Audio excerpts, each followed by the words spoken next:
आप सभी का हमारे चैनल पे बहुत बहुत स्वागत है। और ये देखिए हमारे छोटे से कन्हैया जो बहुत बड़े प्रेम पूर्वक बैठे हुए हैं और कितनी मधुर सी इनकी मुस्कान है। तो बहुत दिनों से मैं ब्लॉग नहीं बना पा रही थी, तो आज आगे के अध्याय को पढ़ेंगे और आगे की बातों से आप लोगों को अवगत कराएंगे। तो ये देखिए मेरी कन्हैया का दर्शन कर लीजिए आप लोग, फिर हम लोग अध्याय का शुभारंभ करेंगे और आगे की सारी बातों से आप लोगों को अवगत कराएंगे। ये देखिए मैं श्रीमद् भागवत गीता यथार्थ पुस्तक निकाल ली हूँ। अब इस पुस्तक को प्रणाम करके श्रीमती राधा रानी का नाम लेकर हम अध्याय में आगे बढ़ते हैं और आगे की जितनी सारी बातों हैं उन सब बातों से आप लोगों को अवगत कराते हैं। तो चलिए पढ़ना आरंभ करते हैं। जय जय श्री राधे। ही है आध्यात्मिक आकाश की तेजोमय किरणें ब्रह्म ज्योति में असंख्य लोग तैर रहे हैं। यह ब्रह्म ज्योति परम धाम कृष्ण लोक से उद्भूत होती है और आनंदमय तथा चिंतनमय लोक जो भौतिक नहीं है इसी ज्योति में तैरते रहते हैं।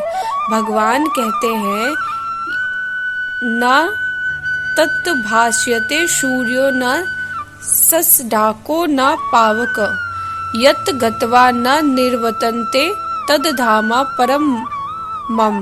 जो इस आध्यात्मिक आकाश तक पहुंच जाता है उसे इस भौतिक आकाश में लौटने की आवश्यकता नहीं रह जाती। भौतिक आकाश में यदि हम सर्वोच्च लोक ब्रह्मलोक को भी प्राप्त कर ले, चंद्रलोक को तो कहना ही क्या, तो वहाँ भी वही जीवन की परिस्थितियां हैं। यानी सिर्फ गोलोक वृंदावन को छोड़कर बाकी जितने भी लोक हैं उन सब में जीवन की वो सारी परिस्थितियां उपस्थित है जो इस मृत्यु लोक में है।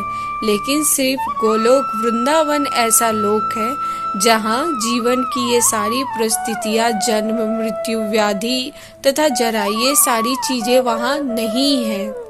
और वहाँ जाने के बाद फिर इस मृत्यु लोक में वापस आना नहीं होता। भगवान वही यहाँ कह रहे हैं कि आप कोई भी लोक चले जाए, वहाँ जन्म मृत्यु की ये सारी चीजें आपको मिलेगी ही मिलेगी। सिर्फ भगवान के धाम गोलोक में ये सारी चीजें नहीं है। भौतिक ब्रह्मांड, यहाँ भगवान कह रहे हैं, वही जीवन की परिस्थितियां हैं। जन्म मृत्यु व्याधि तथा जरा होगी। भौतिक ब्रह्मांड का कोई भी लोग संसार के इस 4 नियमों से मुक्त नहीं है। यानी यहाँ भगवान श्री कृष्ण ये साफ साफ हमें बता रहे हैं कि ब्रह्मांड में जितने भी लोक हैं उन सारे लोकों में ये 4 नियम तो है ही है। यानी जन्म मृत्यु व्याधि तथा जरा, ये सारे लोकों में ही है। सिर्फ गोलोक वृंदावन को छोड़कर सारे जीव एक लोक से दूसरे लोक में विचरण कर रहे हैं। किंतु ऐसा नहीं है कि हम यांत्रिक व्यवस्था करके जिस लोक में जाना चाहे वहां चले जाएं। यदि हम किसी अन्य लोक में जाना चाहते हैं तो उसकी विधि होती है। यानी ऐसा नहीं है कि हमें कोई भी लोक जाना है तो हम यांत्रिक व्यवस्था द्वारा उस लोक में जा सकते, ऐसा बिल्कुल भी नहीं है। उस लोक में जाने के लिए एक विशेष विधि होती है। जैसे हमें चंद्र लोक जाना है तो उस लोक में जाने की एक विशेष विधि होती है। गोलोक वृंदावन जाना है तो उस लोक में जाने की एक विशेष विधि होती है और उसी विधि का पालन करते हुए उस लोक तक पहुंचा जा सकता है। इसका भी उल्लेख हुआ है। यान्ति देवव्रता देवान पितरन यांत्री पितव्रता। यदि हम एक लोक से दूसरे लोक में विचरण करना चाहते हैं तो उसके लिए किसी यांत्रिक व्यवस्था की आवश्यकता नहीं है। यानी गीता का उपदेश है यांत्रिक देवव्रता देवान चंद्र सूर्य तथा उत्तर लोक स्वर्ग लोक कहलाते हैं। लोकों की 3 विभिन्न स्थितियां हैं। लोक, दूसरा मध्य लोक तथा तीसरा निम्न तर लोक। पृथ्वी मध्य लोक में आती है। भगवत गीता बताती है कि किस प्रकार अति सरल यांत्रिक देवव्रत देवान द्वारा उत्तर लोक को यानी देवलोकों तक जाया जा सकता है। मनुष्यों को केवल उस लोक के विशेष देवता की पूजा करने की आवश्यकता है और इस तरह चंद्रमा, सूर्य या अन्य किसी भी उच्चतर लोक को जाया जा सकता है। भगवान श्री कृष्ण जी यहाँ पे कह रहे हैं कि आपको जिस लोक में भी जाना है उस लोक के विशेष देवता की बस आपको पूजा करनी है श्रद्धा के साथ, तो आप उस लोक को जा सकते हैं। फिर भी भगवत गीता हमें इस भौतिक ब्रह्मांड के किसी भी लोक में जाने की सलाह नहीं देती, क्योंकि चाहे हम किसी यांत्रिक युक्ति से 40,000 वर्षों या कौन इतने समय तक जीवित रहेगा तक यात्रा करके सर्वोच्च लोक ब्रह्म लोक क्यों न चले जाए, किंतु फिर भी वहां हमें जन्म, मृत्यु, जरा या व्याधि जैसी भौतिक असुविधाओं से मुक्ति नहीं मिल सकेगी।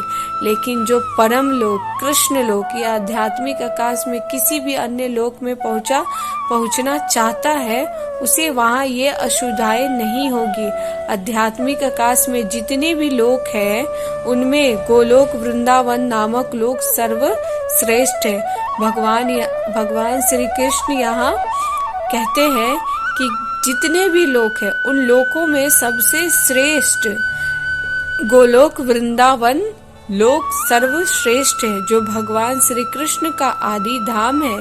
यह सारी जानकारी भगवत गीता में दी हुई है और इसमें उपदेश दिया है कि किस प्रकार हम इस भौतिक जगत को छोड़े और आध्यात्मिक आकाश में वास्तविक आनंदमय जीवन की शुरुआत कर सकते हैं। भगवत गीता के 15वें अध्याय में भौतिक जगत का वास्तविक चित्रण है कहा गया है। तो आज का अध्याय यहीं तक। फिर कल के ब्लॉग में जब हम आगे बढ़ेंगे अध्याय में, तो आगे की सारी बातों से आप लोगों को अवगत कराएंगे।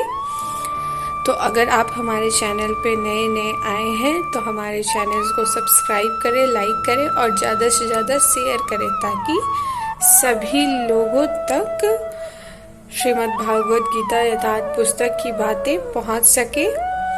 और बेल आइकन को भी ऑन कर ले, ताकि हम जो भी वीडियो डालें उसका अपडेट आपको टाइम टू टाइम मिलता रहे। तो वीडियो को करते हैं यही एंड और मिलते हैं कल के ब्लॉग में। तो आप सभी को हमारे कान्हा जी की तरफ से राधे राधे, हरि बोल।